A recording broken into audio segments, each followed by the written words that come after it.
Exercise 10.2 का question number 8.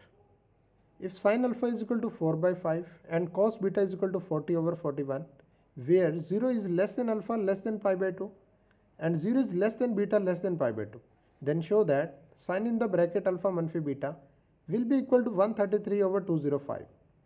इस question के अंदर हमें sin अल्फा और cos बीटा की वैल्यू गिवन है, जबकि अल्फा 0 और 90 डिग्री के दरमियान में है, मतलब कि फर्स्ट क्वाड्रेंट के अंदर लाई करता है, और बीटा भी 0 और 90 डिग्री के दरमियान में है, मतलब बीटा भी फर्स्ट क्वाड्रेंट के अंदर मौजूद है.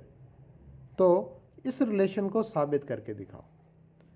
तो हम जानते हैं कि साइन अल्फा मनफी बीटा किसके बराबर होता है. हम एक फार्मूले का यूज़ करेंगे कि सिंस कि sine in the bracket alpha मनफी beta will be equal to sine alpha cos beta minus cos of alpha sine beta. मतलब साइन अल्फा मनफी बीटा को प्रूव करने के लिए हमें 4 वैल्यूज़ फाइंड करनी है. 4 वैल्यूज़ की ज़रूरत है, जैसे साइन अल्फा की वैल्यू, कॉस बीटा की वैल्यू, मनफी एज इट इज़ रहेगा कॉस अल्फा की वैल्यू और साइन बीटा की वैल्यू. इन 4 वैल्यूज़ में से 2 वैल्यूज़ हमें क्वेश्चन के अंदर बता दी गई हैं. जैसे कि ये देखिए साइन अल्फा की वैल्यू है 4/5, हमें फाइंड करने की ज़रूरत नहीं. इसी तरीके कॉस बीटा की वैल्यू भी हमें बता दी गई है. ये जो फर्स्ट में माइनस से पहले दोनों वैल्यूज़ हैं, ये हमें वैल्यूज़ गिवन है क्वेश्चन के अंदर. हमें फाइंड करना है कॉस ऑफ अल्फा और साइन ऑफ बीटा. याद रखें कि अगर हमारे पास साइन ऑफ अल्फा मौजूद हो तो कॉस ऑफ अल्फा हम मालूम कर सकते हैं फंडामेंटल आइडेंटिटी को इस्तेमाल करते हुए.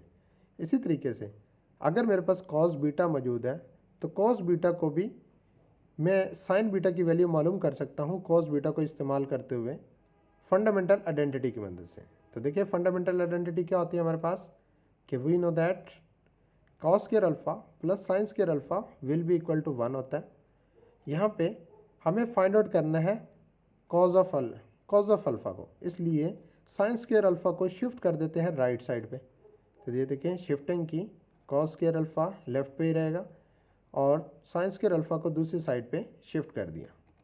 उसके बाद वैल्यूज़ को पुट करवाते हैं, या उसके बाद देखें स्क्वायर ख़त्म किया. स्क्वायर ख़त्म करने के लिए दोनों तरफ से अंडर रूट लिया, और जब हम अंडर रूट लेते हैं तो साथ में प्लस माइनस का साइन भी आ जाता है, क्योंकि स्क्वायर रूट जो अंडर रूट होता है इसके 2 रूट्स होते हैं, एक प्लस में और एक माइनस में, इसलिए साइन प्लस का भी आएगा और माइनस का भी आएगा. उसके बाद cause of alpha will be equal two plus मनफी अंडर रूट 1 मनफी. यहाँ पे साइन की वैल्यू पुट कर देते हैं साइन ऑफ अल्फा. ये क्वेश्चन में हमें गिवन था साइन अल्फा की वैल्यू होती है 4/5. यहाँ पे 4/5 का स्क्वायर, क्योंकि साइन स्क्वायर था इसलिए इसकी वैल्यू का भी स्क्वायर आ जाएगा. मज़ीद हम इसे सिंप्लीफाई करते हैं तो 4 का स्क्वायर 16 हो जाएगा और 5 का स्क्वायर 25.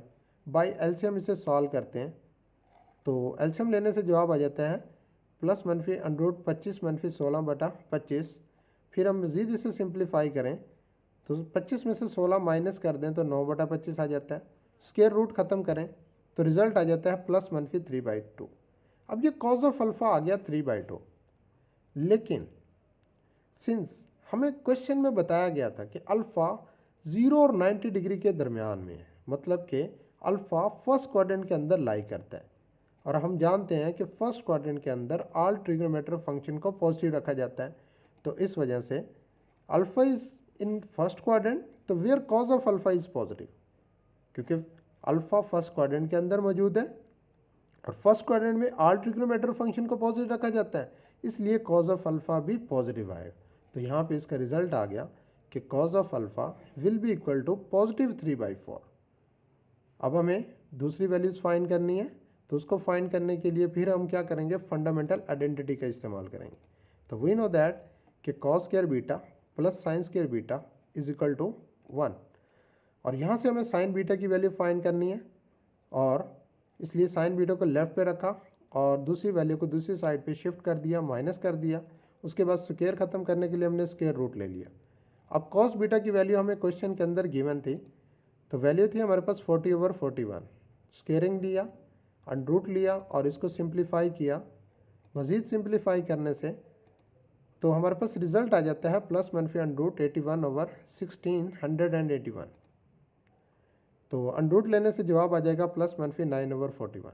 अब ये तो साइन बीटा की वैल्यू प्लस में भी आ गई है और माइनस में भी आ गई है. तो फिर हम देखते हैं कि हमें क्वेश्चन के अंदर बताया गया था कि बीटा 0 और 90 डिग्री के दरमियान में है। तो दिस इम्प्लाइज कि beta is in first quadrant और where sine beta is positive, कि फर्स्ट क्वाड्रेंट के अंदर ऑल ट्रिग्नोमेट्रिक फंक्शन को पॉजिटिव रखा जाता है, इसलिए साइन बीटा भी फर्स्ट क्वाड्रेंट के अंदर पॉजिटिव होगा। तो यहाँ से हमें रिजल्ट मिल गया कि sine beta will be equal to 9/41। तो देखें हमारे पास दो वैल्यूज़ गिवन थी, दो हमने फाइंड करनी थी, तो दोनों को वैल्यू को फाइंड करके हम फार्मूले के अंदर वैल्यूज़ को पुट करवा देते हैं कि नाउ कि हम जानते थे कि ये फार्मूला था sine in the bracket alpha मनफी beta will be equal to sine alpha cos beta मनफी कॉस अल्फा साइन बीटा। ये साइन अल्फा की वैल्यू हमें क्वेश्चन में बताई गई थी और कॉस बीटा की भी बताई गई थी, जबकि हमने कॉस अल्फा और साइन बीटा को फाइंड आउट कर लिया। तो चलें इसके अंदर हम चारों वैल्यूज़ को पुट करवाते हैं। तो ये देखें साइन अल्फा था 4/5 और कॉस बीटा था 40/41। ये दोनों वैल्यूज़ आपको क्वेश्चन में बता दी गई थी, जबकि हमने कॉस ऑफ अल्फा फाइंड किया फंडामेंटल आइडेंटिटी को इस्तेमाल करते हुए 3/5 और साइन बीटा को भी फाइंड किया फंडामेंटल आइडेंटिटी की मदद से 9/41। इन दोनों फैक्टर को मल्टीप्लाई कर देते हैं और इन दोनों फैक्टर को भी मल्टीप्लाई कर देते हैं। तो आफ्टर मल्टीप्लिकेशन हमारे पास रिजल्ट आ जाएगा 160/205 मनफी 27/205। बाई एलसीएम इसको सॉल्व करें तो साबित हो जाता है कि 133/205। तो यहाँ पे इस क्वेश्चन का सलूशन एंड हुआ।